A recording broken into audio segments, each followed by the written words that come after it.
Welcome to the Stogie Geek Show, episode 96.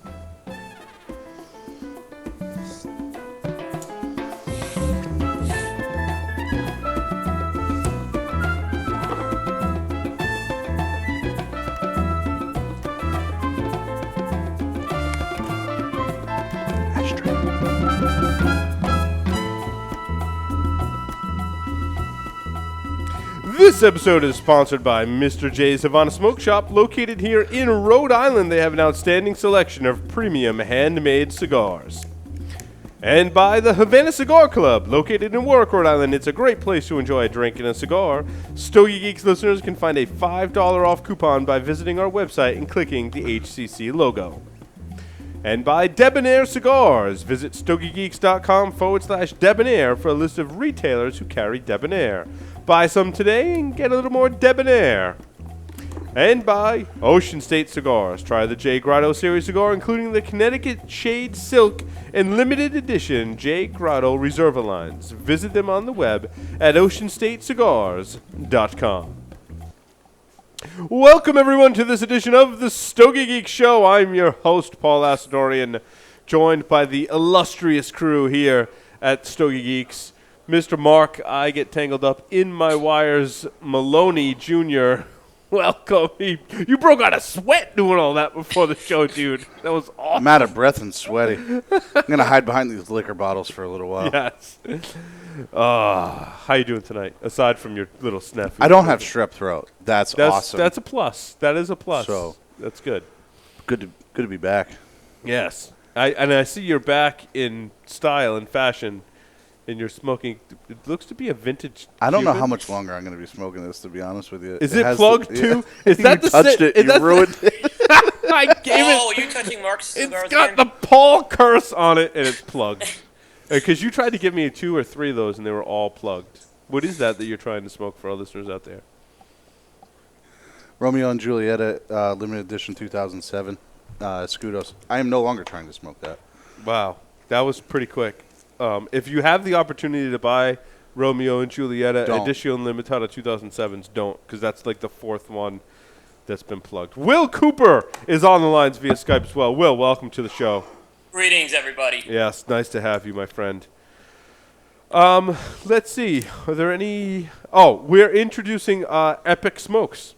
We tried to introduce yours, but it was plugged, so I'll let you figure that out. I too went to the wonderful Cuban variety of cigars, and I lit up a Cohiba Magicos Maduro. You don't find a lot of Maduros coming out of Cuba, and this one is it's a short Robusto. It's very tasty. It probably has 3, maybe 4 years of age on it. I don't have the box, so I don't know what the box date was, but it's very, very, very tasty. Will, how about yourself? I went back into the humidor and pulled out an EPC Edición Limitada 2010. Can't go wrong there. Oh, man, I haven't smoked one of these in a long time, and it is just the flavors are already coming right off this thing. Pepper, wood, sweetness. This is a good cigar. I'd like to introduce our special guest for the show, Steve Saka, a.k.a. Cigar Citizen. Steve, welcome to the show. Hey guys, how you doing? We're doing fantastic. He's got a headset. Yeah, he's got a very nice headset. We love headsets, Steve. Not quite as fashionable as your guys' headsets. That's right. Yeah. Not a little bit of headset envy. We got the broadcaster style thing going on. So Steve, I didn't really know this until Will brought it to my attention recently. Many consider you the father of cigar blogging. Is that true? Sorta. Yeah, I guess in some kind of weird way. I was one of the, I started getting involved in cigars online back on AOL. It used to be like a little group. And then from there, I moved into something called alt.smokers.cigars, which was a Usenet news group. And when I used to write a lot on there, in fact, crazy amounts. I don't even know how many. That's pretty geeky, Steve. I'm uber geeky. I'm proud of you, actually. My day job is computer security. I've been a nerd since I was like 7. I was writing computer code. So, And then in about, 96, I started a cigar website with some friends of mine called cigarnexus.com, and we ran that for about 3 years, and but never even, I mean, the word blog didn't come out for good. Yeah, I don't a know, maybe while almost after that. 10 years later. Yeah. I was gonna say 2003, four, maybe But 2005. It started getting popular. Yeah. yeah, it was a pretty popular site. In fact, it was one of the few. It was the only consumer-generated site out there at all, and had a lot of editorial and a lot of content. And it was much different, though. It was much more critical than most of the sites are today.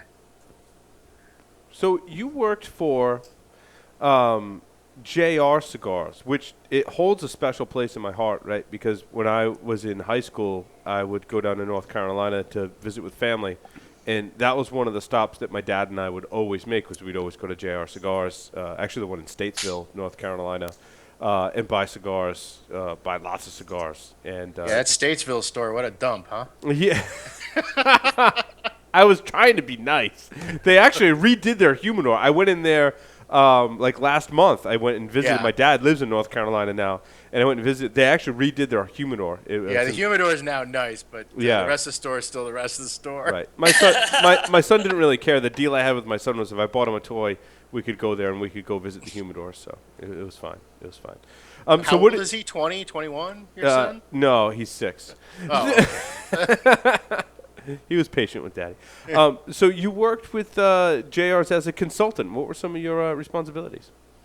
well, originally what I started doing was their web, to bring them into the online retailing world. That's where it began. And I generated all the content for the website and all the infrastructure and managed the team that put that together. And then, once that pretty much got handled, I then just started working with Lou on various cigar projects, making brands, coming up with ideas, whatever. Pretty much whatever he needed done, I was kind of there to help him along and do it. Yeah, JR still has quite a few house brands.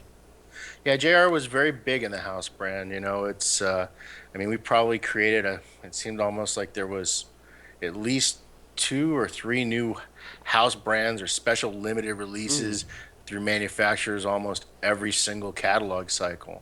So in a given year, we might have done as many as 20 to 25 different new brands. Wow, that's pretty cool. So do you live in the North Carolina area or in the? No, actually, the headquarters is in Whippany, New Jersey. Okay. But I didn't live in Jersey either. I had lived in New Hampshire at the time, and I basically commuted every week back and forth from New Hampshire to the corporate headquarters in New Jersey. Wow, and you drove there every week or flew there or? Yeah, no, I drove. To fly there's more time than it takes to drive. Right? Yeah, it's at that point. And plus, I can smoke my cigar in my car, and There you go. You can do a lot of cigar smoking on a drive from New Hampshire, New Jersey. and I probably was Audible's #1 customer at one point. So then you made your way to Drew Estate. How did that come about? Well, what ended up happening was JR sold to Altadis, and I ended up leaving JR, and I was in the middle of my non-compete, and Jonathan from Drew Estate, Jonathan Drew, he pitched me the idea of I was interested in going to Drew Estate and becoming the president, and I really wasn't, to be honest with you. It wasn't really kind of my cup of tea. But he then said that I would get vested ownership with no money in, and I kind of like that idea. Yep. It's a kind of a nice position to be in. So I figured, what the heck, and rolled the dice and went ahead and gave it a whirl. Nice. And you were a large part of their growth. What were some of the strategies you employed to grow a company like Drew Estate? Well, I just trying to control the insanity more than anything else. They're a very creative, young group of guys, and trying to get them focused on what I think is going to be the greatest benefit to the company was probably the most important task. And the other thing, obviously, that I was tasked with was to bring them into the traditional cigar market, which was a segment that they had tried a couple times earlier, but they had yet to be successful at. So it was really mostly about, management and trying to move the ball forward in the traditional market. Are there things that you wanted to do at Drew Estate that you didn't get the chance to do? Of course, there's always that's the way it is. Who couldn't say that of any company they've ever been with? I mean, So eventually, you made the decision to leave Drew Estate and go off on a new venture. Can you tell us about that? well, my new venture right now is just to sit here and smoke cigars and waste my time talking to guys like you. And I don't really have a new venture. I'm in a quasi-retirement mode at the moment.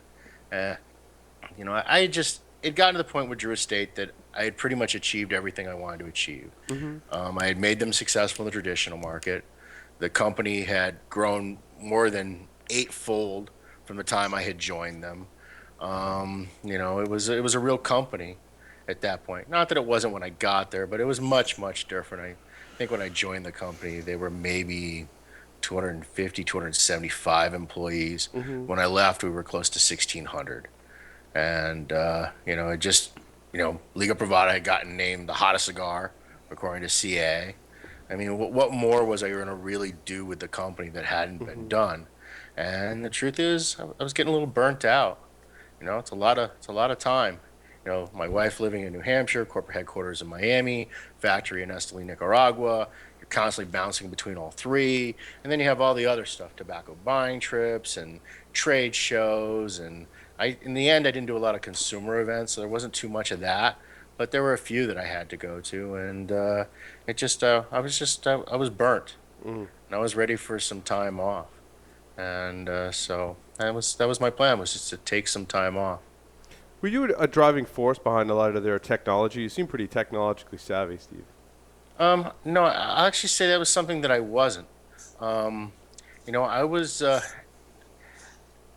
you know how it is. I mean, you're in this industry, the tech business, and I was incredibly tech savvy in the early 90s.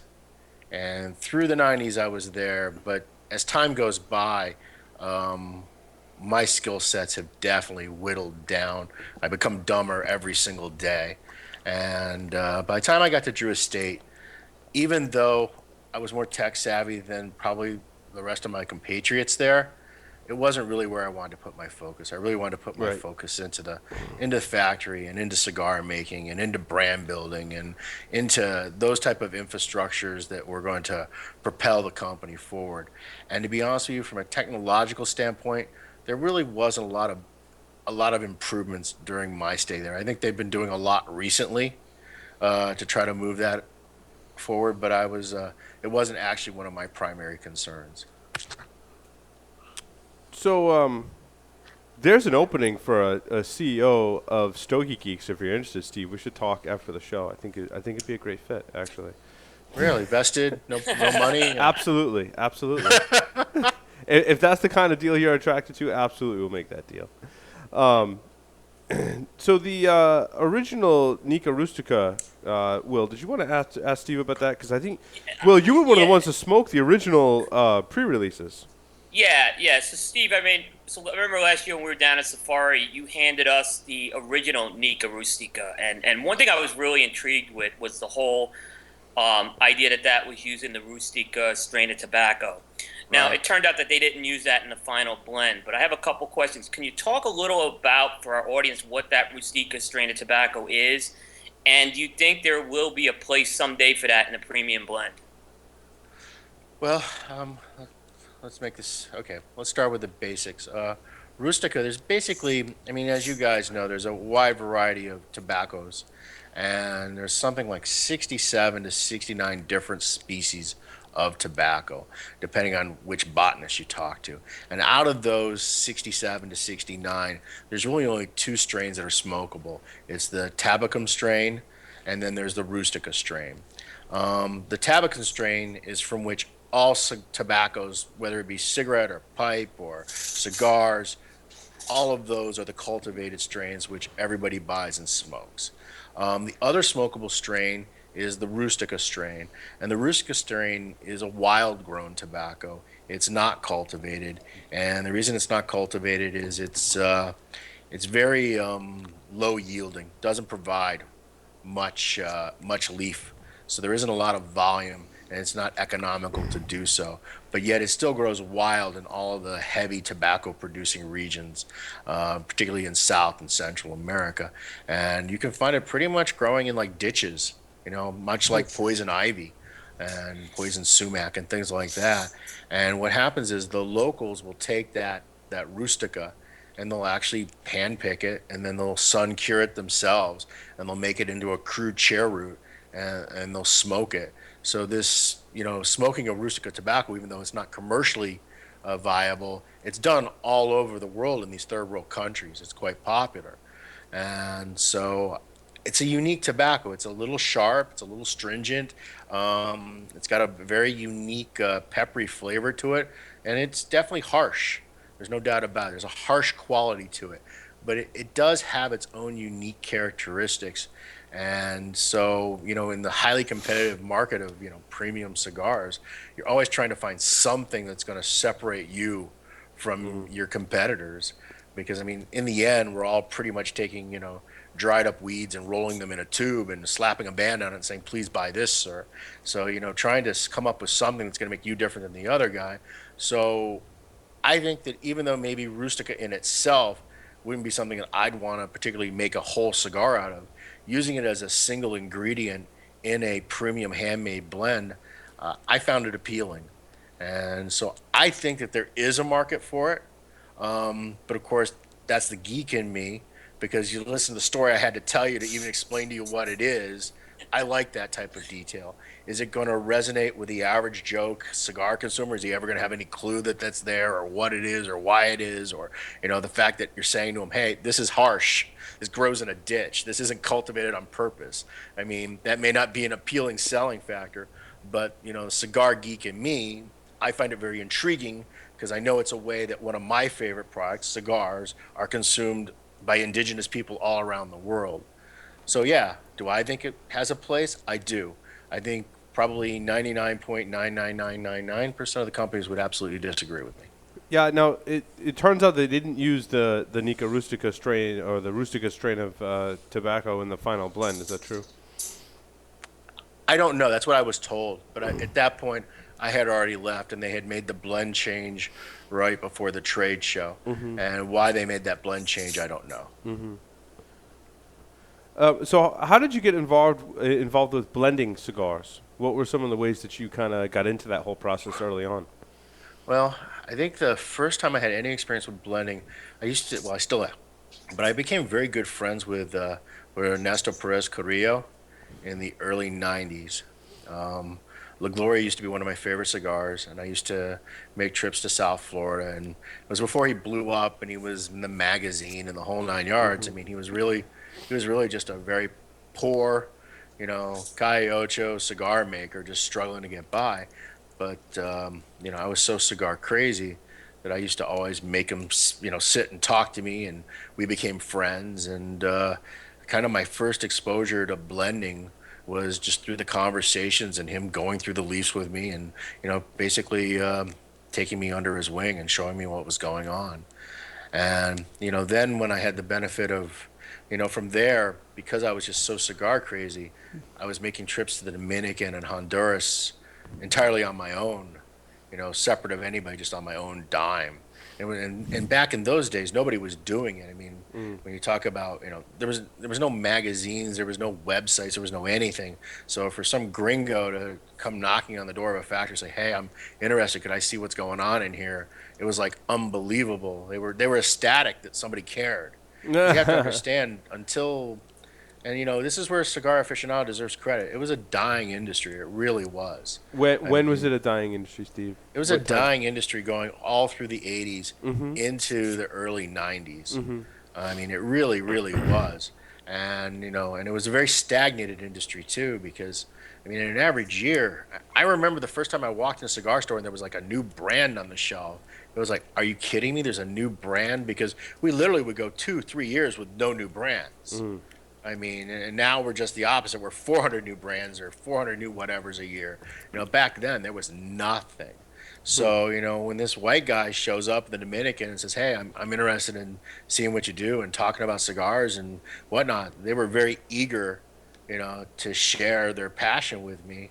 And as a result, I had become friends with most of the cigar makers before cigars had their resurgence. So it was kind of like I was the face that they knew, before all the faces came out.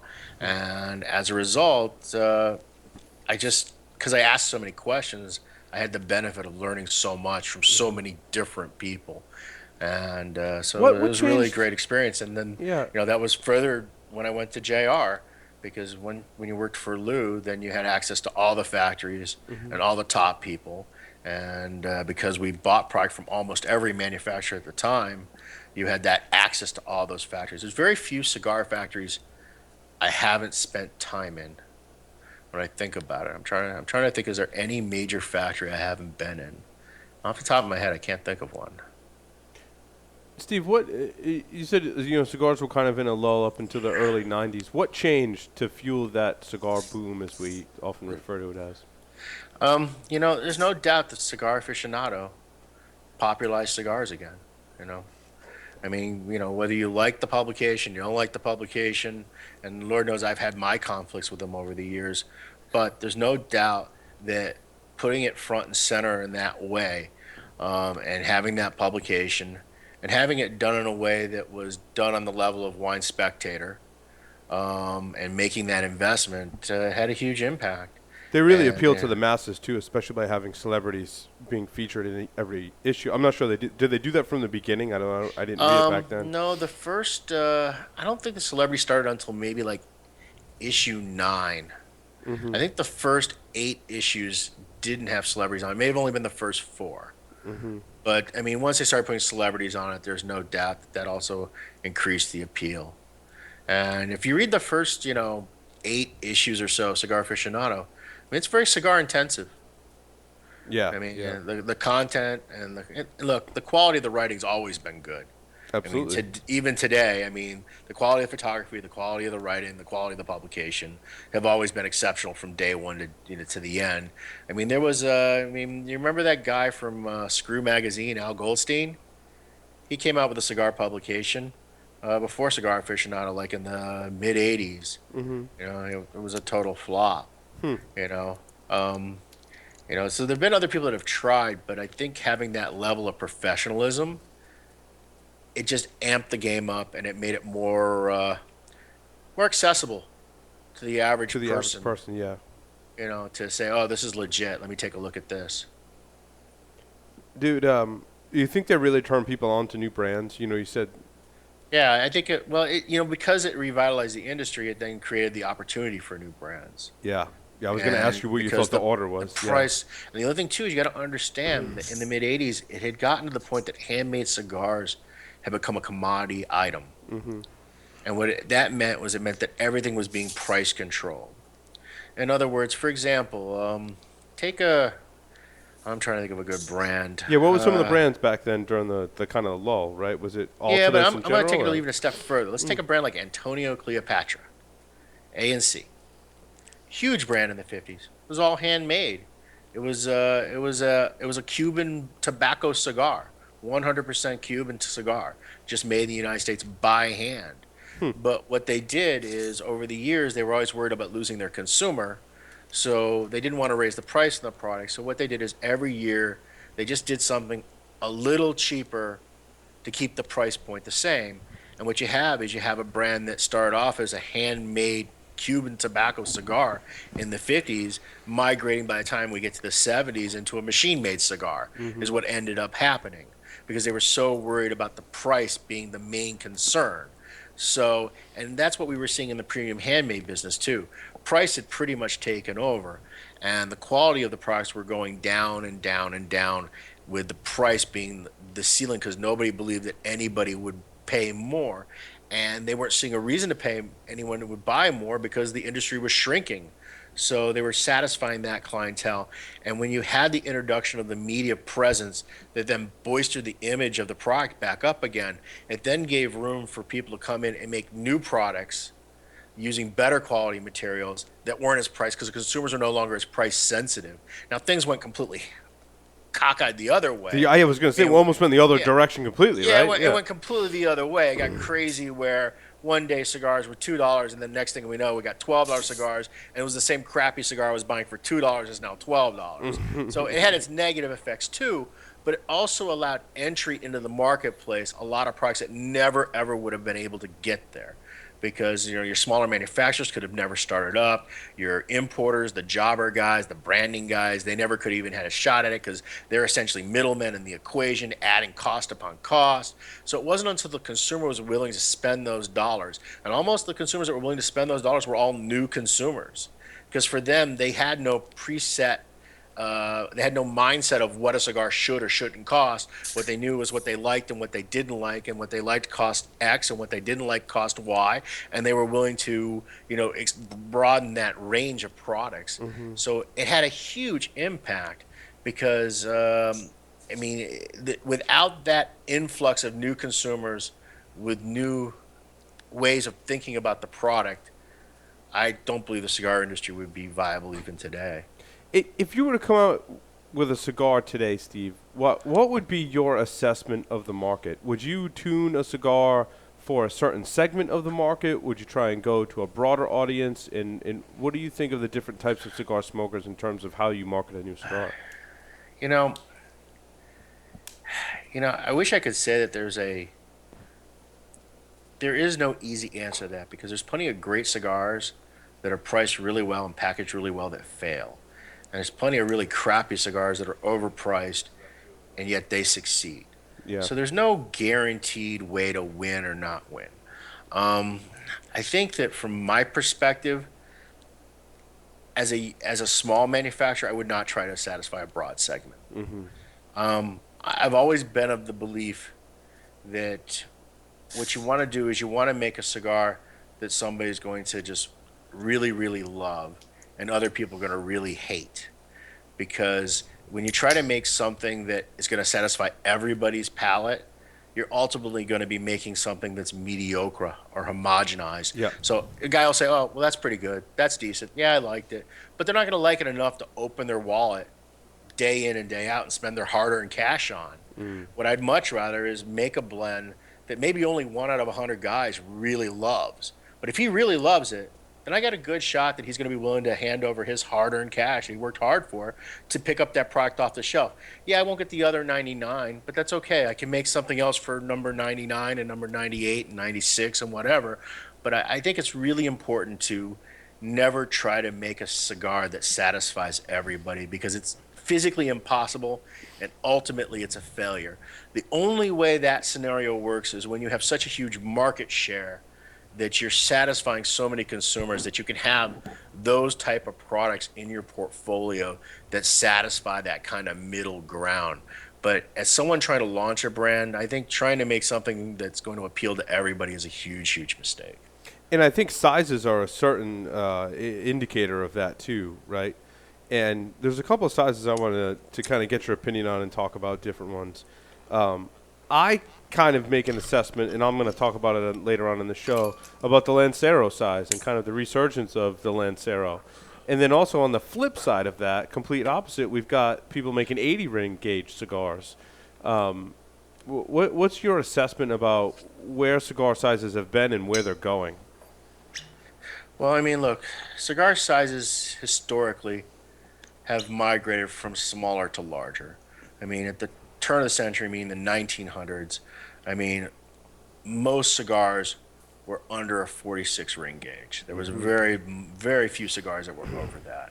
And even going into the 50s and 60s, the Corona was by far the most popular size cigar. Right in that 42 to 40 to 44 ring gauge is about where most were. And a lot of them came from Cuba during that time too, right? And that was still a lot of them were right. A lot of them were Cuban, or they were clear Havanas made in Tampa or Miami.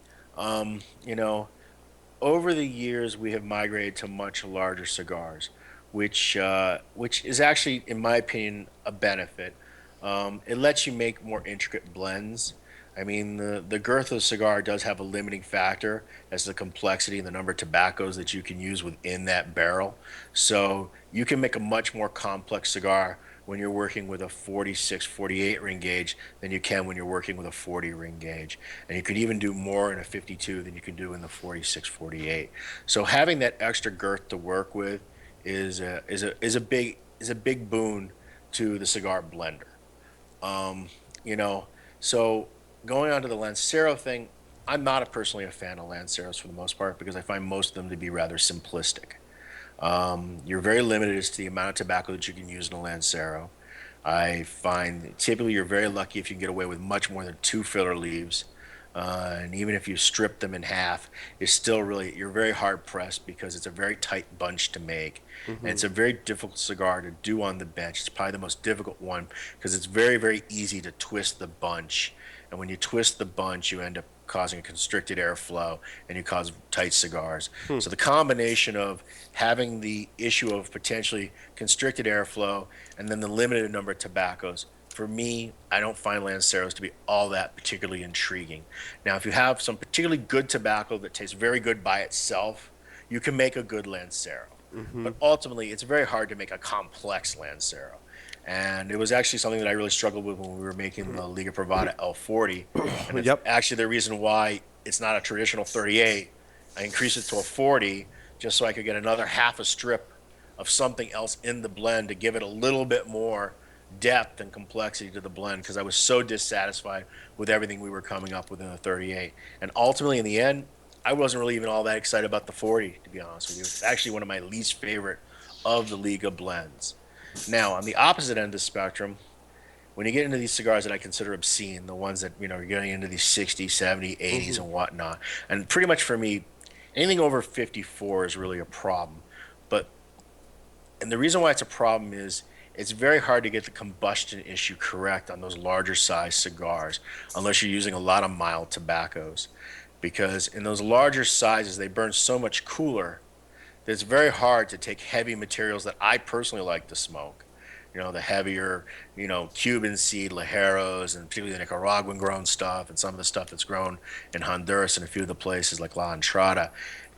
You just really can't pack that into the 60 very well because it won't burn at the right temperature.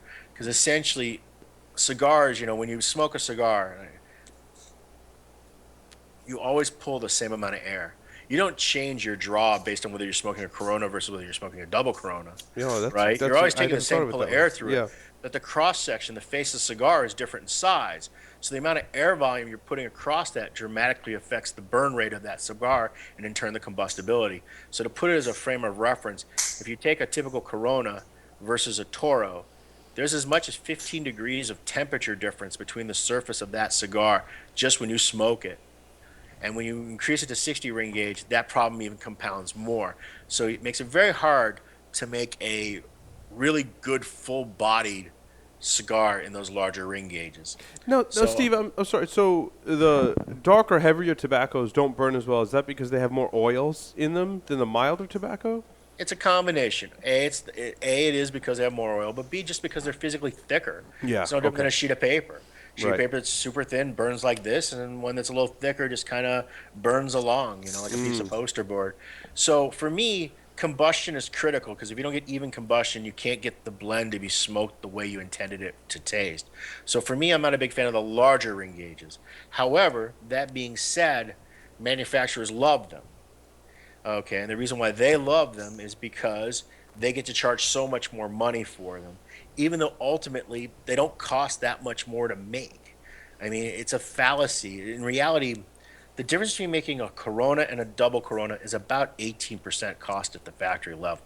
There's very little difference in the actual physical cost. And I always tell people to think of it like making a box. When you make a box, all boxes have 6 sides. They have the same number of joints, the same number of cuts.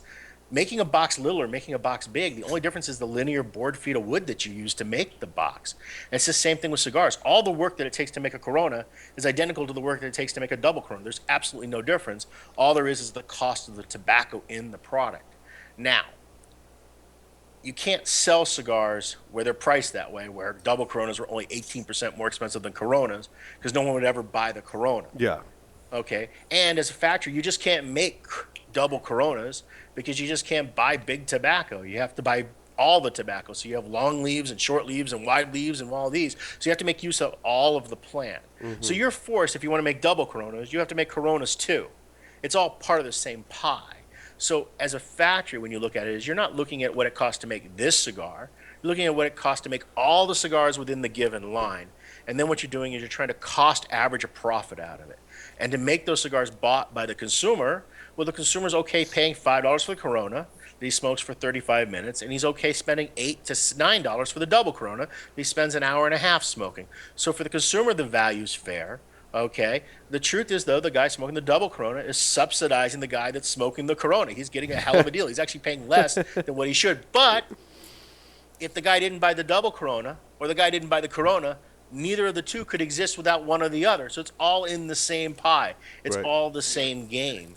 So what ends up happening is when these 60s, 70s, and 80s have become popular for cigar manufacturers, they get to charge much more money for them. And as a result, it's just extra profit. So they love this trend of these large cigars. It's great for them. But Steve, doesn't it use up more tobacco in a Yeah, but larger ring gauge? It uses more tobacco, but that isn't where your cost is. I mean, look, tobacco's money, but in the end, it's really the labor that it takes to get the tobacco to the point of manufacture to make the cigars. At that point, you're just literally into the cost of tobacco. So Right. if, let's say, you have to spend another 15% to make that 70 ring gauge cigar, but you get to charge $4 more at the end consumer for it, then it's a great bargain as far as you're concerned as a manufacturer. You love the trend. And that's why you see so many manufacturers coming out with it. Not because they love personally smoking 60, 70, 80 ring gauge cigars, but they love selling them. And ultimately, who are you as a manufacturer to decide what's right or what's wrong when it comes to what consumers individually want? I mean, that's if you just made the cigars you'd love, then what? You'd make 3 things and you'd be done and you'd have no company. So you're trying to make products that are going to satisfy a wide range of people. Okay, and some people really enjoy smoking those large fat cigars, just in the same way as other people love, really zeroing in on Lanceros. So Speaking of what people like to smoke, Steve, what are you smoking tonight? old standby, Liga number 9, Corona Double. Nice, nice. Well, what other? So now we're just to touch on it briefly. Your involvement with the creation of that cigar was that the cigar you like to smoke in the office? Was that your cigar? Or was that someone else? Yeah, it was a cigar yours? that was originally blended just for me. I gotcha. And I worked with Nicholas on it because I joined the company and I didn't smoke any of the products they made. I've never been a flavored infused cigar smoker. It was never my cup of tea. And so that's where it originally began. And it's even what the name means, private blend. That's what Liga Privada means. So I was smoking, I think we finalized the first Liga blend sometime towards the tail end of 2006, if I remember right. It's a long time ago now. And you're still smoking them today. That's really cool. Oh, it satisfies me perfectly. It was, It was blended for you. Yeah. I picked all the tobacco. So, but, it's a matter of it actually genuinely suits my personal taste. Right. So it's I always tell guys to think of it like red sauce. Some guys like it salty, some guys like it spicy, some guys like a lot of garlic, some guys like a lot of meat. Everybody has their own personal likes and dislikes. For me, this blend is perfect for what I look for in my daily consumable cigar. Now, you produced some different offshoots from that, and we talked about 60 rings. You also did some of the flying pigs and feral flying pigs. Is that correct? Yeah, it was the only thing we did that was in a 60. The flying pig was actually a novelty item. When I worked for Lou was a big collector of everything tobacco. And he had a whole bunch of really old antique tobacco molds and materials and a lot of books. And one of the things he had was he had an old cigar salesman sampler. And because back in the day, cigars weren't branded by the factory. What would end up happening is a factory owner would send a salesman out on the road, and we go to every little drugstore and every little bar and every little grocer, and he'd have a catalog. And he'd show him pictures in the catalog, and the guy would go, "Yeah, I'll take this, and I'll take that, and I'll take that, and here I want you to make the band look like this band out of this book, and put this name on it." And that's why there was well over 100,000 brands at the turn of the century, was because that's the way all cigars were bought. And in one cigar sampler, they had the Flying Pig in there, and it was from like, I'm trying to remember, it was like 1898, 1896. I can't even remember off the top of my head. And it just, the size always intrigued me because it was just so unique because of the time period for something to be so big. I mean, it was the only thing in the book that was even close to that ring gauge. So it was just something that I said to myself, hey, I always like to try to make that and see how it would turn out. So that's where it originated. And then the Pharaoh Flying Pig was actually me trying to make it into something that I would actually want to smoke, because I was never really a big Flying Pig fan. I loved the number 9 Flying Pig. I thought it was awesome. Yeah, and for me, it was just when it just started getting good, it was over. Yeah. It was Yeah, okay it's for me because I didn't pay for the damn things. I Yeah. just pick up another one. But, as a cigar consumer, it's not such a great deal, really, particularly when it was limited, so there was not even any more to be bought, even if you did love it. Yeah, it was So- one of the very limited blends. Yep. Yeah, so the Feral Flying Pig was trying to take that and expand it in a way that you could smoke it for an hour plus and actually get something, more out. Even though Flying Pig lasted about an hour, amazingly. It did. Yeah. It lasted a long time. Yep. Traditionally, the Liga series of cigars, all of them, produce a lot of smoke. Was that something that you did out of preference, or was that just a byproduct of the tobacco you're using, or was that something you did deliberately? Well, let's see, is that a chicken or egg? It happens that the tobacco that I like produces a lot of smoke. So therefore, as a byproduct, most of the cigars that I really like produce a lot of smoke. So therefore, ultimately, the Liga Privada was going to end up being a very smoky cigar. Yeah. And then in addition to that, it wasn't just a question of the materials, it was also a question of how we bunched the cigars, because we bunched Liga. Liga was the first brand in the factory where we changed the bunching style from the traditional Esterado or from an Entubado into this kind of quasi in-between style. Was that in an accordion style bunching, or? Well, accordion style is what you call Esterado. That's Okay. a traditional Central American bunching style. And Tubado is a traditional Cuban bunching style. But that's not to mean anything, because there's plenty of cigars that are bunched in Cuba that are done Esterado. There's plenty of cigars that are done in other countries that are bunched in the Cuban, and Tubado style. So you really can't take that as one way or the other. The thing is, there's benefits, there's pluses and minuses to each style. The Entubado style is nice because if it's done right, which the Cubans regretfully don't do right all the time, but when they do it right, or anybody does it right, you get very good airflow through the cigar. Okay? But one of the downsides is if the tobaccos aren't burning evenly from leaf variety to leaf variety, you'll end up getting tunneling very easily, or you'll end up getting coning very easily. It wasn't as big a problem when you were making a Puro like Cubans, Havanas are, because all their leaves are Tobacco. very similar. Yeah. But Yep. when you're a non-Cuban manufacturer and you're trying to pair these tobaccos from all around the world, into one blend, that style of rolling bunching can really hurt you, because you have a lot of very diverse tobaccos that have very much different structures and very much different oil contents. So the Esterado style, the accordion folding of the tobaccos, is better, because what ends up happening is you get much more surface contact from leaf to leaf. And as a result, you get a much more consistent burn, because the surface area of one leaf is touching the other surface area of the other leaf, so they kind of help one another along. The problem with that style is it's very easy to overfill the cigar, the bunch. And the other thing, too, it's very easy to book the cigar where you get too much of those folds on one side of the cigar, and you end up with a very lopsided burn.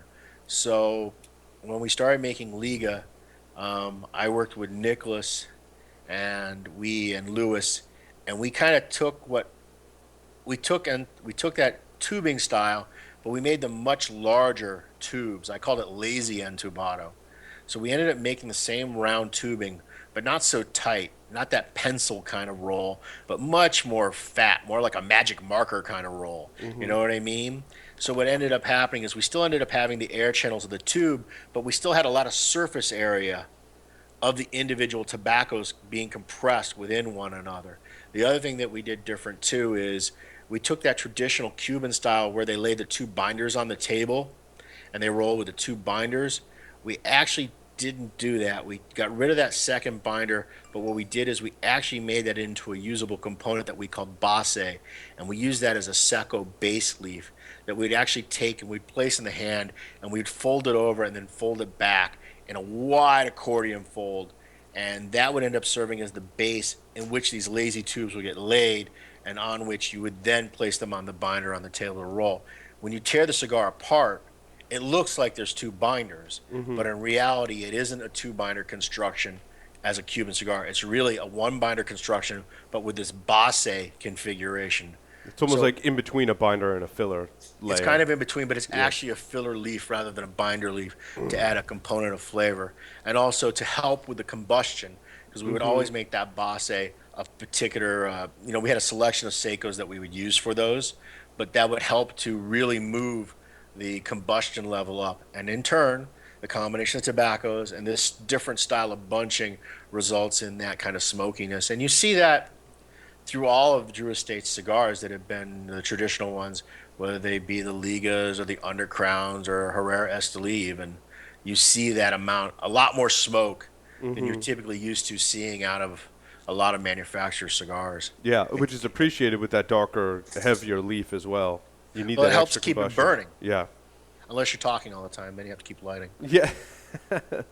That's okay.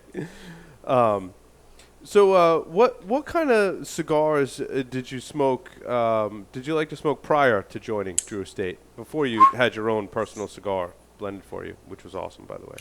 I always tended to smoke heavier stuff. In fact, probably for a good period of like 7 or 8 years in the 90s, I smoked almost exclusively only Havanas because I couldn't get really strong cigars, the ones that I really suited my fancy. I mean, you have to remember that, prior to 95, a Hoya de Monterey Excalibur was considered a strong cigar. Partagas was considered a strong cigar. I mean, the blend of Partagas hasn't changed in 2 decades, 3 decades. So, I mean, by today's standards on a 10-point scale, a regular stock Partagas from General, I don't even know if it would hit 3 on a 10-point strength scale. But at the time, it was like considered an 8, a 9. It was a really strong cigar, Partagas. And, it just didn't satisfy me. So there were very few cigars available domestically that I liked. That's one of the reasons why I became friends with Ernie, because he was making Glorias and El Rico Habanos, and those were very strong cigars comparatively. And the other manufacturer cigars that I tend to have smoked at the time was a lot of Cuba Aliados from Rolandos Reyes Sr. Those were strong cigars. And really, other than those two, there wasn't a lot of strong cigars out there, which then forced me into smoking Cubans. And then what ended up happening was, and I can't remember the year exactly, but it's when Hoya de Nicaragua launched the Antaño, Yep. which I don't know, was that 98 maybe? 99, somewhere in that ballpark. When they launched that was like, wow, here's a really strong cigar. And that was kind of like the precursor to all the Nicaraguan blends that have come since it, and the strength level is now much, much higher out of the tobaccos coming out of Nicaragua, and many of the blends coming out of Nicaragua, much more than the Cuban cigars for the most part. Cigars that I used to consider, like Bolivar, Ramoneones, and, Partagas, Lusitanas, and all those. I think you can actually get a much stronger, fuller body cigar across the board from a lot of Nicaraguan manufacturers, more so than you can from the Cuban cigars. So my taste buds just migrated right along with that. So from the point of about Antaño, I started to switch more off the Havanas and then back into Nicaraguan made smokes. Steve, now that you have a lot more selection, right, and especially a lot of strong cigars out there, what do you like to smoke? It's funny because I seem to be just going back to the old standbys as I get older. I'm smoking a lot of Padron 1926s. Yep. Number ones in Maduro.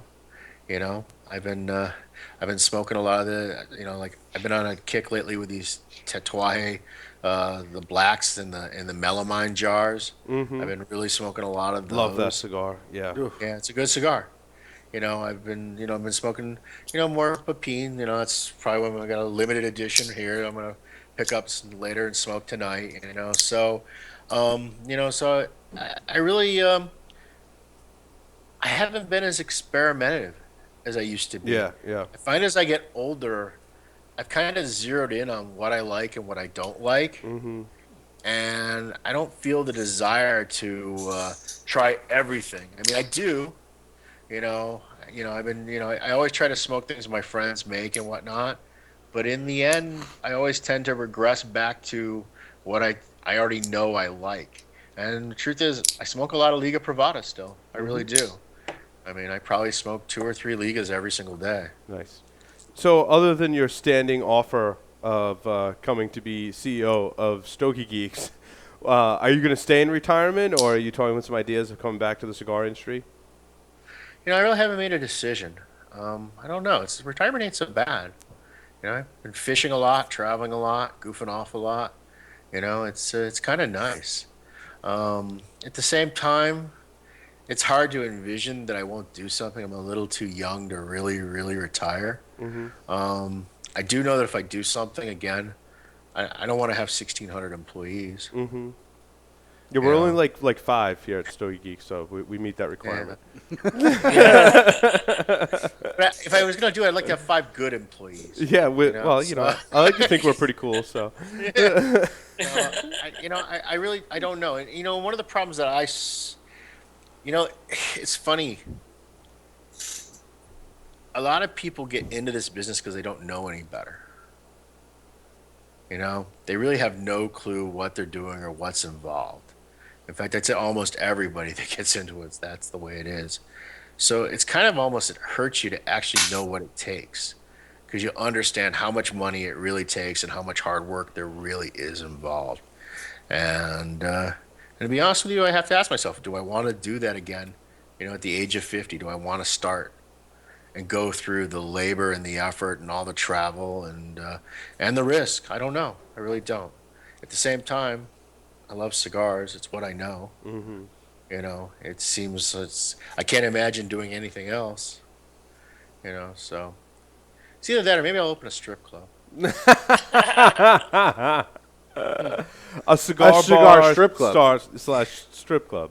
There you go, Yeah, Steve. I already know my wife's opinion on this. So, Yeah, probably not too favorable in that respect. Yeah.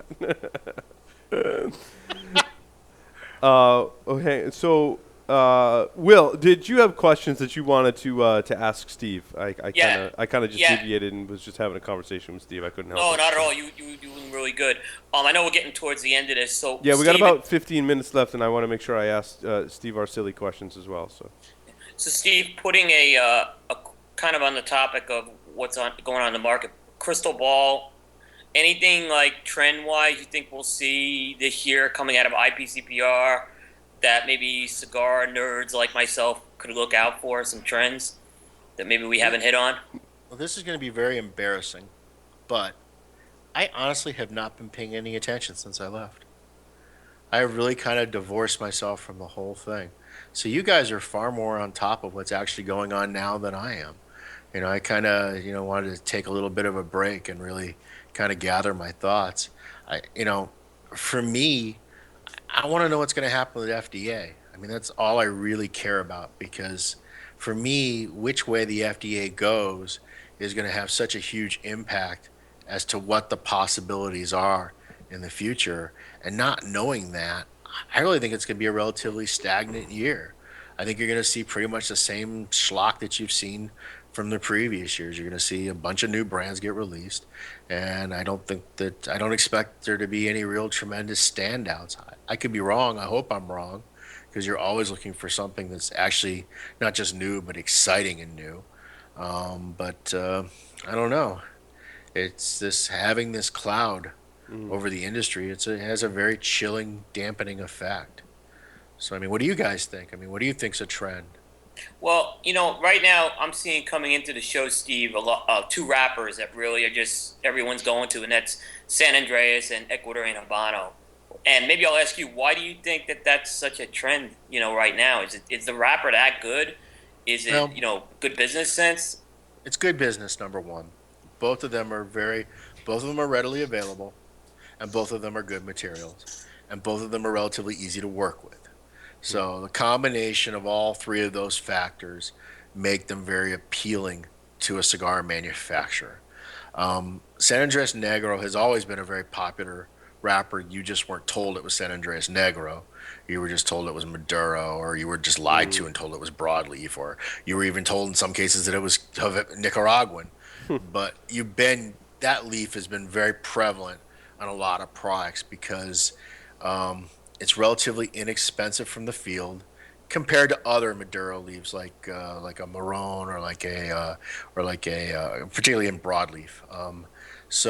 And you get really good indexes out of it. I mean, you can make out 1,000 toros. San Andres Negro takes you about 13 pounds to make 1,000 toros, as compared to like Connecticut broadleaf, you need upwards of 30 pounds to make the same 1,000 toros. Plus, the Connecticut broadleaf, you got 2 years worth of work to do before you can use it. The San Andres Negro, the first fermentation is done at the farm level. It comes to you, you do your second fermentation. It literally goes from the point of delivery to you about within 6 months. You can really start using that wrapper on cigars. So it's much shorter timetable. It's much more cost effective. It's much easier to work with on the tables. It doesn't wrapping a cigar with San Andres Negro is no different than wrapping it with any other Havana seed style leaf. So it's easy for the workers to deal with, and it gives you a very dark Maduro kind of color, and it has an inherent sweetness in it that most consumers like. So, it kind of ticks all the boxes as a ideal wrapper used to make Maduro cigars from a manufacturer's point of view. So that's why you're going to see that become popular, or is popular, always been popular. The Ecuador Habano, I mean, that's primarily most of it's coming from, the Oliva family, not the cigar makers, but the tobacco growers. And they've made huge investments there in Ecuador, and they're producing a lot of Ecuador Habano. And it's very clean, and it's a beautiful looking wrapper, and there's a wide variety of it. And for the same reasons the Negro is so popular, it's the same reason why the Ecuador Habano is so popular. And because it's being grown by a good grower, um, in such large quantities, you get a lot more consistency in the tobacco, in the raw materials, than when you're buying, Habano grown leaf in Nicaragua. Other than Placencia, everything else is pretty much ad hoc. This small grower, that small grower, this broker, that broker. So you end up with so much diversity that makes it very difficult for you to make a consistent blend. Whereas when you can source all the leaf from one person, one grower, as you can with the Ecuador Habano. And not to say there aren't other growers that grow it and sell it, but they're the primary one. It makes it very easy as a manufacturer for you to make a consistent brand. Steve, we're running a little short on time. I wanted to make sure that I got in the 5 questions with Stogie Okay. Geeks. Are you ready? Yeah. 3 words to describe yourself. Bald, fat, and really smart. If you were a serial, if you were a serial killer, what would be your weapon of choice? Wow, it's a tough one. I'll go with fireplace poker. I'd like to play with this thing. If you wrote a book about yourself, what would the title be?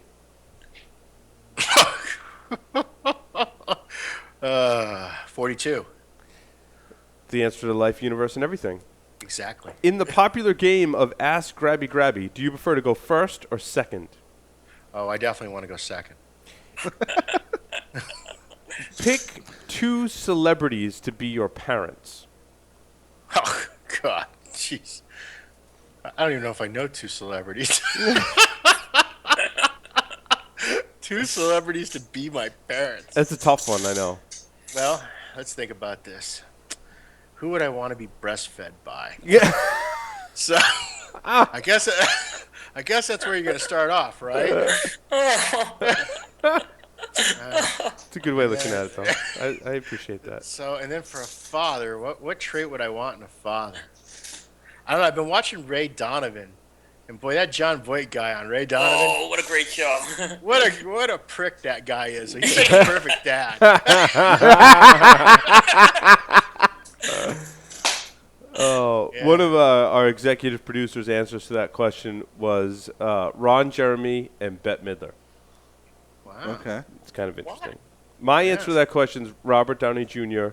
and Betty White. Betty White. What a mom. Yeah, Betty White pretty much universal. Everyone's like, oh yeah, that's. I If like we're going that off movie. his criteria, I'm going Christina Hendricks, the redhead from Yes, Mad Men. yeah, I got to get some of that. Yeah, that's Good choice. That makes sense. absolutely. Steve, thank you very much for appearing on the Stogie Geek Show. It was wonderful having a conversation with you. I'm glad you were able to join us tonight. Oh, Thank you pleasure's very all much. mine, That was guys. awesome. Awesome. With that, we're going to take a short break, come back, and talk about our Stogies of the Week. Stay tuned.